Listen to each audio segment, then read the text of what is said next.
السلام علیکم جی، آپ یوٹیوب چینل دیکھ رہے ہیں اور میں احمد ہوں۔ بجٹ جو کہ پاس ہو گیا ہے، یہ تاثر پیدا کیا جا رہا تھا کہ حکومت گئی اور بجٹ جو ہے وہ نہیں پاس کروا پائیں گے۔ اس پہ ڈیٹیل سے بات کرتے ہیں کہ یہ بجٹ کتنا عوام کے لیے اچھا ہے یا عوام کو ریلیف دیا گیا یا کتنا عوام کے لیے ٹف ہے۔ اس کے ساتھ ہی آرمی اور حکومت کو ایک دفعہ سے پھر لڑانے کی کوشش کی گئی، ایک دفعہ سے پھر ان کی سازش، کچھ سرخیں ہیں ان کی سازش ایک دفعہ سے پھر جو ہے وہ بے نقاب ہوئی۔ اس کے ساتھ خان صاحب نے تو ڈیسائیڈ کر لیا، انہوں نے طے کر لیا کہ اب وہ خود لندن جائیں گے میاں صاحب کو واپس لانے کے لیے، اب وہ خود لندن جائیں گے۔ اس پہ مزید سے ڈیٹیل میں بات کرتا تو شروعات کرتا ہوں میں بجٹ کے حوالے سے۔ بجٹ کتنا اچھا ہے اور کتنا جو ہے وہ برا ہے، یا اس میں کیا کیا لوپ فالس ہیں، ڈیٹیل میں بات کرتے ہیں ہم۔ اس سے شروعات کرتے ہیں۔ بجٹ بیسیکلی سمجھنے کی ضرورت ہے، بجٹ کہتے کسے ہیں۔ بجٹ آپ کو پتہ ہے کہ ہمارا ایک پلان ہوتا ہے کہ ہم نے آئندہ مطلب ایک گھر کا جو ہوتا ہے کہ آمدن کتنی ہے اور اخراجات کتنے ہیں۔ بالفرض 10,000 آمدن ہے تو اس میں سے ہم نے کتنے اخراجات کرنے ہیں، جو مینیج ہم نے کرنا ہے وہ اسی 10,000 کے اندر ہی کرنا ہے۔ بیسیکلی بجٹ ہوتا ہے ہمارا یہ کہ اب ملک کی آمدن میں سے جو پیسہ اکٹھا ہوتا ہے وہ ٹوٹل پیسہ ہے کتنا اور کس کس جگہ پہ خرچ کرنا ہے، جو اسی بجٹ کے اندر رہ کر ہی ہم نے مینیج کرنا ہے چیزوں کو، اداروں کو تنخواہیں دینی، ڈیولپمنٹ کے کام کرنے، تعلیم کے لیے، صحت کے لیے کتنا ہم نے ان پر انویسٹ کرنا ہے۔ ایک بجٹ دیا 8,500 ارب کا، اسی کے اندر جو مینیج کی چیزیں ہونی ہیں وہ کیا کیا مینیج ہونا ہے، یہ ایک سال کا بجٹ ہے۔ جو تیسرا بجٹ ہے، پہلے 2 بجٹ تو خان صاحب اچھے نہیں دے سکے کیونکہ آپ نے دیکھا کہ کیا اکانومی کا حال تھا اور کس طرح بری طرح متاثر تھی ہماری اکانومی، جو حال کر کے گئے تھے اسحاق ڈار صاحب۔ اس کے ساتھ جب دوسرا بجٹ پیش کیا گیا تو پینڈیمک تھا، کرونا کی وجہ سے وہ اس طرح نہیں ڈیلیور کر سکے جس طرح کرنا چاہیے تھا۔ پینڈیمک کی وجہ سے کچھ ڈیولپمنٹ بھی رک گئیں اور بہت پوری دنیا اس چیز سے متاثر ہوئی۔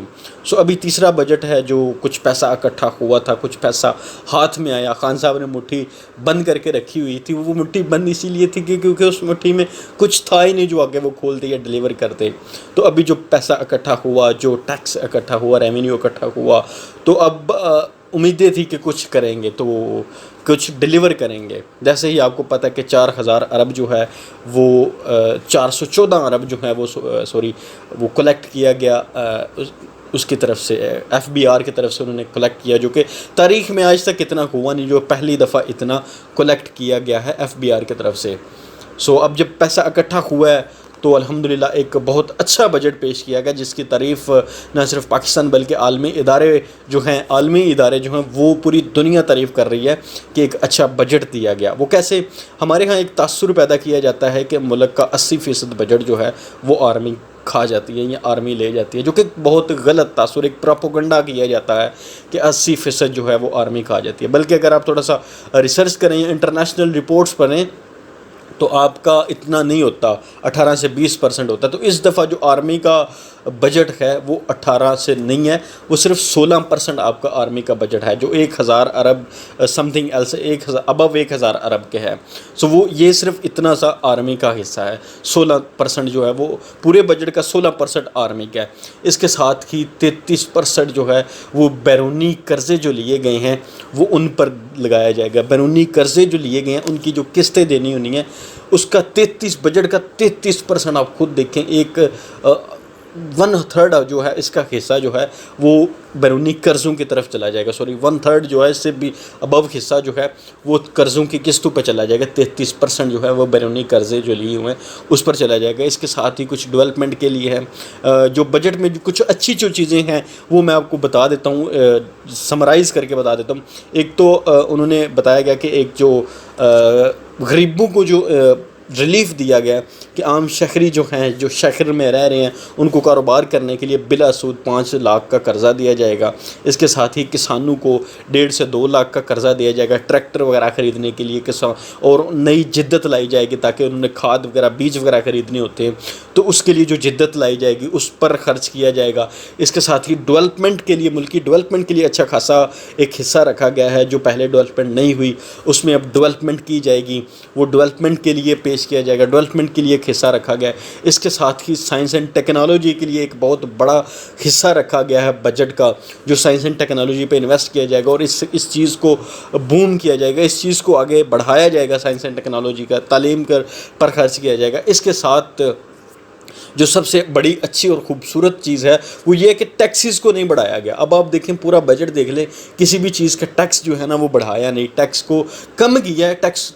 جتنے بھی ٹیکسز ہیں ان کو بڑھایا نہیں گیا، مزید جو برڈن ڈالنا تھا عوام پر ٹیکس کا، ٹیکس لگا کر، اور وہ ٹیکس پورے بجٹ میں آپ کو نظر نہیں آئے گا، ٹیکس نہیں لگایا گیا۔ اس کے ساتھ ہی کاروں کی اگر بات کریں، جو شوقین ہیں، جو لوگ جو کاروں کی مصنوعات ہیں،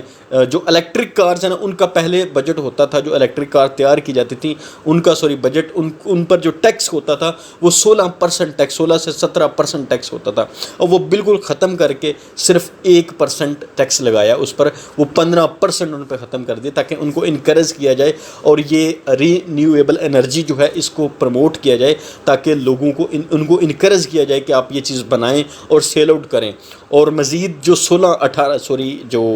850 سی سی سے نیچے کی گاڑیاں ہیں جو آپ امپورٹ کرتے ہیں ان پر کسی قسم کا کوئی ٹیکس نہیں لگایا جائے گا، اور کاروں کی جو قیمتیں ہیں ایکسپیکٹڈ کیا جا رہا ہے کہ ان کی قیمتیں بھی نیچے آئیں گی، ان کی جو اوور آل جو کاروں کی قیمتیں جو آسمانوں کو چھو رہی تھیں، جو اوپر جا رہی تھی، اب یہ ایکسپیکٹ کر سکتے ہیں کہ جو ان کی قیمتیں ہیں نا وہ کم سے کم کی جائیں گی، وہ نیچے آئیں گی۔ اس کے ساتھ ہی یہ تو تھا بجٹ، جو اوور حال جو ہے پوری دنیا نے اس چیز کو تعریف کیا اور پوری دنیا نے اس چیز کو انکریج کیا کہ پاکستان کی جو معیشت کا جو پہیہ ہے نا اب وہ بالکل صحیح سمت میں چل رہا ہے، دوڑ رہا ہے، اور پاکستان کی اکانومی جو ہے وہ اپنے ٹریک پر آ چکی ہے۔ اسی لیے یہ ایک بہت اچھا بجٹ پیش کیا گیا جو تاریخ میں ایسا اتنا بہترین بجٹ پیش نہیں کیا گیا۔ اس لیے اب نہ صرف پاکستان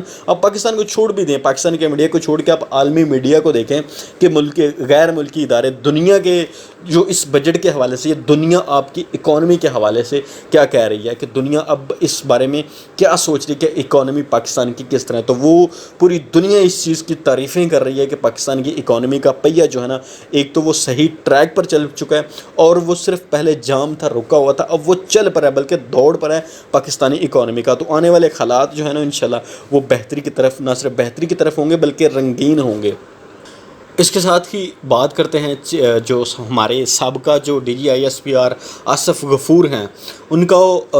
آئی ایس آئی کا چیف لگانے کی جو ہے نا وہ ان کی پروموشن کرنے کا سوچا جا رہا تھا۔ وہ عمران خان صاحب کے پاس جب ان کا لیٹر پہنچا تو عمران خان صاحب نے اس چیز کو ڈینائی کر دیا، ان کو نہیں لگایا۔ جب ان کو اس چیز سے ان کی پروموشن نہیں کی گئی، ان کو آئی ایس آئی کا چیف نہیں لگایا، تو ہمارے کچھ سرخیں ہیں، اور خاص طور پر نون لیگ کے کچھ ایسے لوگ ہیں جو ہمیشہ کی طرح حکومت اور فوج کو لڑانے کی کوشش کرتے ہوئے کچھ ٹویٹس کیے انہوں نے کہ ہم آصف غفور میں اس کے دکھ میں برابر کے شریک ہیں، ہمیں بہت دکھ ہوا کہ ان کے ساتھ اس طرح کیا گیا، ان کو نہیں لگایا، تو ہمیں ان کا پورا ان کے ساتھ کھڑے ہیں اور ان کے دکھ کے شریک ہیں، ان کے ساتھ جو ان کے ساتھ زیادتی ہوئی ہے، جو عمران خان نے کی ہے، جو عمران نیازی نے کی ہے۔ تو آپ خود دیکھیں کہ کس طرح یہ نون لیگ کے سرخ، یہ کل تک وہی فوج کو گالیاں دے رہے تھے، اور آج وہی نون لیگ کے ٹٹو جو ہیں وہ کس طرح آرمی کے ساتھ کھڑے اور ان کے ساتھ اپنی تعزیت کر رہے ہیں اور اپنا دکھ شیئر کر رہے ہیں، بتا رہے ہیں کہ ہم ان کے ساتھ کھڑے ہیں۔ تو یہ تھا نون لیگ کا دوسرا اور دوگلا چہرہ۔ اس کے ساتھ ہی عمران خان صاحب کا ایکسپیکٹڈ کیا جا رہا ہے کہ جولائی میں وہ لندن جائیں، اور لندن میں ان کے پرائم منسٹر جو بورس جانسن ہیں ان کے ساتھ ان کی ملاقات ایکسپیکٹ کی جا رہی ہے کہ اب وہ جولائی میں جائیں گے انشاءاللہ، اور جا کر خاص طور پر ان کی جو مین نظر ہے، جو ان کو چیز کھٹک رہی ہے، ان کی آنکھوں میں رڑک رہی ہے ایک چیز، اور وہ ہیں نواز شریف صاحب۔ تو جیسے ہی آپ نے دیکھا کہ وہ اب یورپ میں، تو اب انگلینڈ میں تو اس طرح کے رول نہیں رہے کہ کرپٹ بندے کو اتنا پروٹیکٹ کیا جائے، تو ڈیفینیٹلی اب جو جائیں گے تو ان کا مین مدعا صرف اور صرف، اور وہ ان کا جو جانے کا مین مقصد ہے وہ صرف یہی کہ ہمارا مجرم ہے، ہمیں واپس کریں۔ اس پر جو اس سزا یافتہ عدالتوں نے اس کو ڈکلیئر کیا کہ یہ ایک اشتہاری، یا جسے کہہ لے کہ ایک ہمارا مجرم ہے، اس لیے ہمیں یہ واپس کیا جائے، اور بقول پاکستانی پاسپورٹ کے وہ ان کے پاس پاسپورٹ بھی نہیں ہے، تو کوئی جواز نہیں بنتا انگلینڈ کو اپنے پاس رکھنے کا۔ تو جولائی میں وہ جائیں گے، اور ان کا ایک ہی مین مقصد، اور وہ یہ کہ جو نواز شریف ہیں ان کو واپس لانے کا. دیکھتے ہیں اس پر مزید ڈیولپمنٹ ہوتی ہے تو کیا ہوتی ہے. ہوپ فلی آپ کو آج کی ویڈیو پسند آئی ہوگی. انشاءاللہ ملتے ہیں آپ کے ساتھ ایک نئے ٹاپک کے ساتھ, ایک نئی ویڈیو کے ساتھ. رکھیے گا اپنا ڈھیر سارا خیال اور اپنے اس چینل کا بھی. مجھے دیجیے گا اجازت. خدا حافظ.